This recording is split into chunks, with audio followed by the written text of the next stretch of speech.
Hi, I'm Karen, also known as the Preacherlady. This week's devotion is Who's Out There? A Geeks of Faith devotion on extraterrestrial life. So, the subject of aliens came up this week, and it reminded me of the vigorous debates that I have had over the years with my more conservative brothers and sisters in the faith. They would argue because the Bible doesn't specifically mention other worlds in the creation story that we are the only life that God created in the universe. First, wow, that's really egocentric to me. God would only care about one planet, this one we're on. And they admit that there are other planets and worlds because of Psalm 8. I know I quote from Psalm 8 a lot. It's one of my favorite Psalms and the most science fiction inspiring Psalm that's in there. But Psalm 8, 1 through 5 says, O Lord, our sovereign, how majestic is your name in all the earth. You have set your glory above the heavens. Out of the mouths of babes and infants, you have founded a bulwark because of your foes, to silence the enemy and the avenger.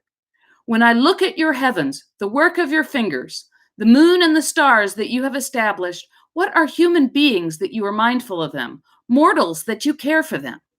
Yet you have made them a little lower than God and crowned them with glory and honor. So, my argument is that if God made all of the stars and all of the galaxies in the universe, and as we're learning, many of them probably have planets, wouldn't it be a waste if God only populated one? Look at the vast variety of creation here. From the smallest microbe to the largest whale, God's creative energy and imagination is beyond anything we could think of. If God was that detailed in creating this planet, and every planet in our solar system is gloriously different, why would God stop there? There are billions and billions of stars out there. Most likely, at the very least, there are millions of them that have planets. Shouldn't God's infinite creative imagination extend to them as well? I think by saying that our planet is the only planet that can have life on it is putting God in a tiny box of our creation. God is so much beyond what we can imagine. I think it's a sin to limit what we believe that God can do. What a waste it would be if God stopped with what was created here on Earth. Do I think we're going to find Vulcans and Klingons, Wookiees, or Cylons out there? Probably not. But just think of all the variety of life that we find just here on Earth. There is no limit to the amazing forms that life can take. I don't know if we will ever have the ability to travel to other star systems in search of life.